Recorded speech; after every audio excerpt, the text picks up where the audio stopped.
On today's video, I am going to show you how to create a CV or resume that will get you that interview seat with your potential employer.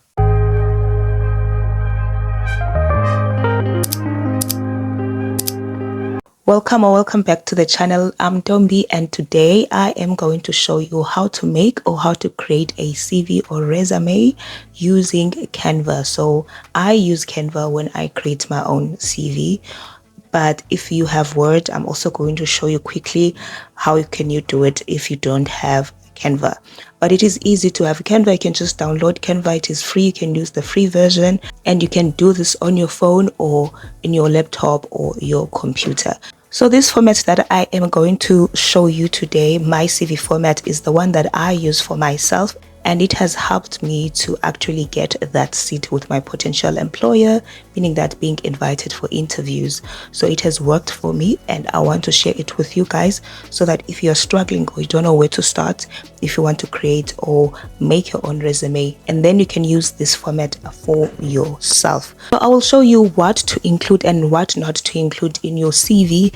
And before we start that, I just want to say this: each and every single time you create or make your CV, make sure that you tailor your CV to that job you are applying for. So whatever position or job that you apply for, always tailor your CV to that position. So let's get started with our CV.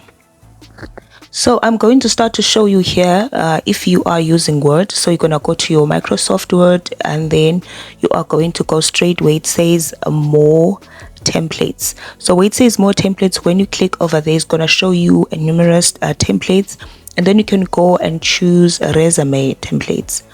And then you're going to click on the resume template. So I'm going to click on this one just to give you an idea.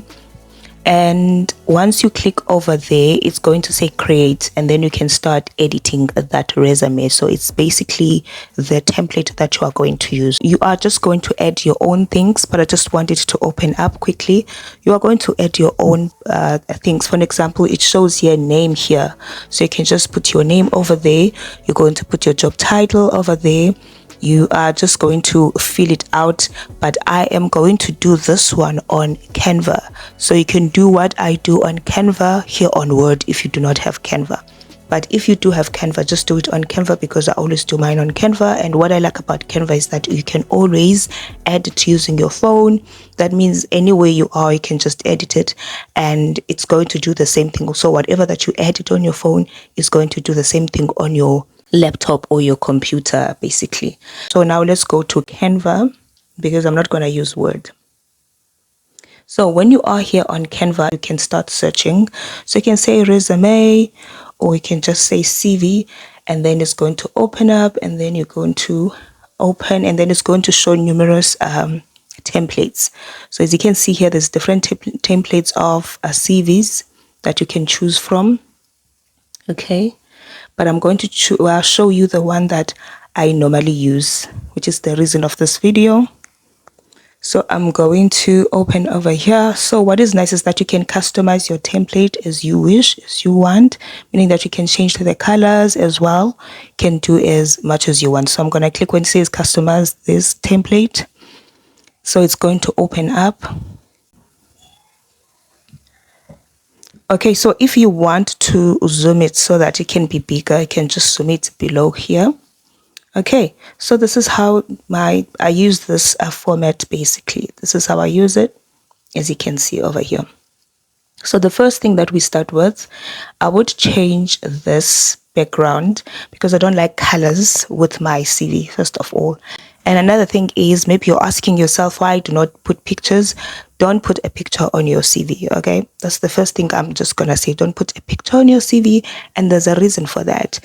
Unless it is asked on that position you're applying for. For example, people that are going to work in airlines and stuff, flight attendant or something, they always ask for pictures. So of course, you're going to include your picture either on your CV or you're going to send the pictures as they request.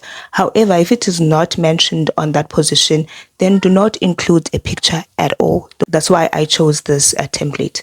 So you can click over here. As you can see, it has highlighted this place, and then you can go to color, and then I can just change to white. So it has a white background. So I do not want any other picture, any other colors. I only prefer black and white.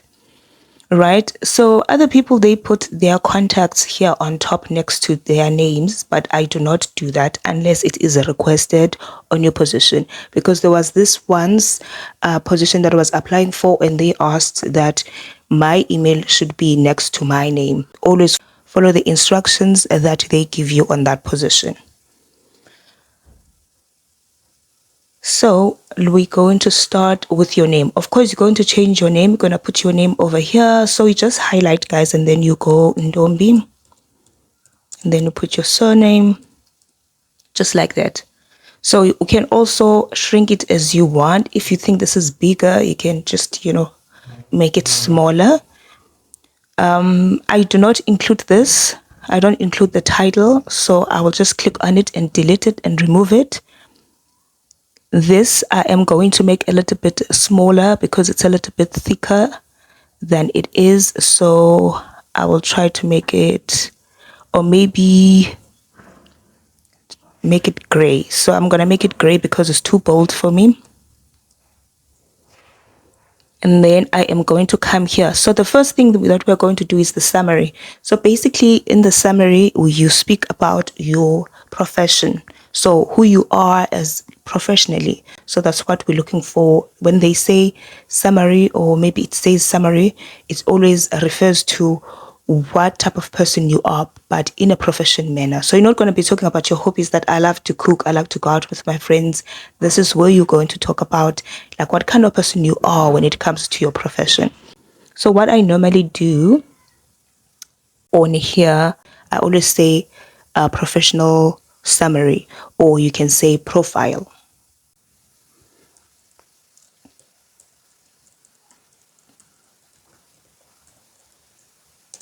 Like that. So I do it like that. So for an example, if let's say you want to apply for a post of being a marketer, maybe in marketing industry, you can just say results driven marketing professional with over 5 years of experience in developing and implementing strategic marketing campaigns. So you can say things that are related to your role. So basically just stating out like what are you capable of for that post. So there it is. You can put your professional summary over there, basically just 2 to 3 lines, explaining what I just said to you. So what I do next is I put my contact details. So instead of putting my education over here, I would put my contact details over here. Okay, so that's what I'm going to do now. With the contact details, you're just putting how they can get to you, your contact number, as well as your email address and your address, your physical address or postal address. When it comes to your address, you can include your country if you're applying for jobs online. For example, if you are applying for a company that hires people all across the globe, those work from home jobs, online jobs, and then include your country. But if you are applying in your country, you don't have to include your country on your address. But I'm going to show you what I'm talking about. So basically, I'm just dragging these things so that I can create space. So that's what I like about Canva. I can always drag things and, update it. Of course, you're going to make things look smooth, not the way that I do it, but here's what I wanted to show you. So in your address, you are going to put like your details over there, your address, your city, and your country. If you are applying for a post that is like an online job, work from home job, that's what you are going to include. But if you're just applying for a company that is within your country, you don't have to include that. So you can just take the country out. So the next thing that I'm going to do is, of course, the skills. So I do not put my education after my contact details. So I want to put my contact details on top. And then after that, I'm going to put my skills. So in terms of the skills that we are going to focus on right now, you speak about skills, you're going to focus on the skills that you have. So for an example, if you want to apply for a post that has to do with marketing, you know that maybe if you have sales skills, then you include that. So all the necessary skills that are associated with this post, because we tailor our CV for that specific role we're applying for. I normally put the skills straight after the contacts, because first of all, they need to see like how to contact this person. Then after that, they see the skills that I do have. And then after that, we are going to go on the other side where we are going to do our job experience. Then after the job experience, we can add education at the bottom and maybe languages. As you can see, so I moved the education from here, and then I put contact details, and then I put my number, and then you're going to put your email and your address. And then after that is skills, and then you're going to list what skills do you have. Make sure that the skills that you list are quite the same as a list of skills that are essential for the role that you are applying for. Then after that, it's where you can put your education straight after your skills. Like when you put your education, first of all, you are going to put the name of the school or institution. So start with the most recent education. So if the most recent is your university, then you can put the name of the university, and then you're going to put your degree or your diploma, whatever certificate you received, and you are going to also state the year. So which year did you do this, from what year up until what year? And then you can list maybe your let's say high school, and then you can put the name of your high school as well as your matric or grade 12. And then after that, you are going to put which year you graduated. So if let's say in 2020 you did your matric in 2020, you're just going to put 2020. That's all. You don't have to say from what time up until what time, like from what year up until which year. So in terms of certificates, you can just put your certificates that you actually did. For an example, if you did a short course online, you can put your certificates over there. If there was any achievement from your previous job, you can put certificates, because some companies, they do give away certificates like awards. If you've been a top achiever in something, they always give those awards. So you can just list all of them over there under certification. However, if you don't have certificates, then don't include that on your CV. Instead, you can just put languages that you can speak, because that's also important. So instead of saying certificates, you can just put languages over there, and then you can list the languages that you can speak. So let me just do that quickly and just show you. So that's what you can include as well. Include your languages like that. So now let's move on to the other side, which is the most important one, your experience. All right.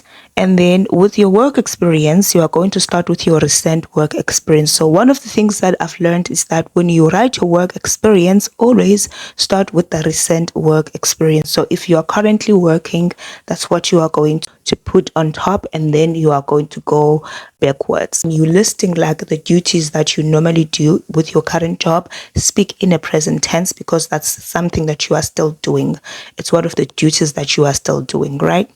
However, when you are speaking about your previous work experiences, always speak in the past. Like you can say, my duties were to type 10 pages, my duties were to print, or whatever that you were doing in your previous job. So speak in the past tense. Don't really change much this side when I edit. Make sure that you put your title first on top like that. Then you're going to put your previous position on top, and you're going to put your company underneath and how long you've been there. And then you are going to list your duties. For an example, what did you do, and your achievements. So to those who do not have work experience, so this is what you can do. If let's say, for an example, you were helping at the library in high school, or you were helping at the library in university, you can put that as a work experience. And you can use the work experience at church. Let's say, for an example, you are a secretary at church. If you are responsible to take minutes, if there's like meetings and stuff, let's say you are responsible to keep money, or you are responsible for the money at church.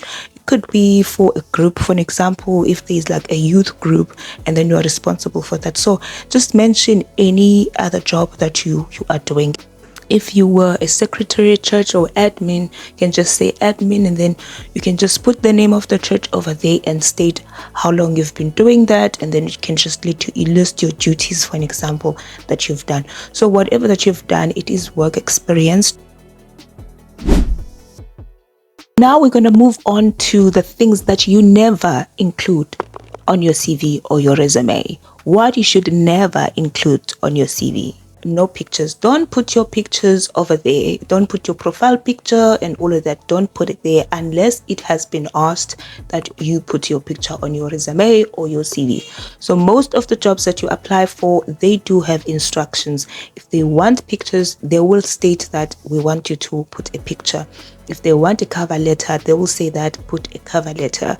If they want you to write an essay, they will tell you that this is what we want. If they want you to make a video, especially the online jobs or work from home jobs, most of the time they do like to ask for your videos or voice recordings where they can just listen how you pronounce words, how you speak. Don't put things like hobbies. You don't put your hobbies because they've got nothing to do with your work or with the job that you're applying for. So don't list your hobbies, and including health as well, because other people, they still put health, like good, excellent, health, good, excellent. Don't put that. Don't include your health.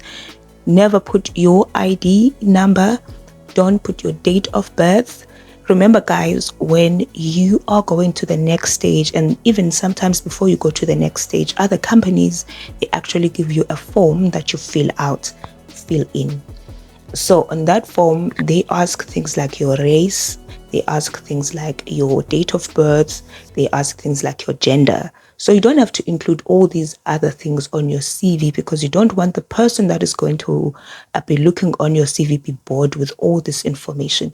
You don't want a 3-page CV, 4-page CV. You just want 1 to 2-page CV. Try to limit it into the things that are quite important, which is your skills. So the most important thing is your work experience and your skills and how they can contact you. Those are the important things. That's why I put my contact details on top, as well as my skills that are relevant to the job that I'm applying for, and my work experience on the other side, so that those are the most important things that they see first. And immediately when they see that my CV matches what they are looking for, they don't have to look around. My contact details are there on top. They can just contact me. So I'm just making it easier for the person who's going to read it. And also, when you are using your font, make sure that you use the font that is going to be easy to read. So at least use fonts like Arial and many other ones that are more professional. Your CV basically must not be cluttered, but it must be so perfect and simple and easy to read, so that the person who reads it don't get bored with your CV. I don't know if you still do that, but don't include that line that says certificates available on request. Recruiters know that. If you mentioned that you've done this course, if you've mentioned that you've got grade 12 and they want your certificate to prove that, they are going to ask you for it. So there's no need for you to mention that certificates are available on request. You don't have to include that, because they already know that if they want it, they are going to ask for it. Another thing is, do not include your references, because they are going to ask for your references anyway, because that's what they normally do for me. They always ask for my references, so they send a separate email and ask for my references. So it makes no difference. So just include the most important thing like I showed you, and I'm going to show you again how our CV is going to look like. But also, guys, like if you do not have a lot of experience, like I said, instead of like listing, maybe let's say you only worked at church as a secretary and that's all you have. With this space here, you can just move some of the things. For example, you can just adjust. You can drag education that side, or you can drag language that side, so that your CV looks good and looks appealing, because they need to be able to read it. This is easy to read. It looks good. It also speaks about the things that are most important, which is contact details on top, skills, education, languages, and work experience on the other side. And of course, you can adjust it accordingly. Thank you so much. If you've come to this far, do not forget to subscribe on the channel. Please do ask the questions if there's anything that you feel like I left out, or maybe you want more thorough explanation. Please do comment on the comment section down below. And of course, like the video so that it can reach many other people. That will mean a lot to me. I will see you on my next video. Thank you so much for your time. Bye.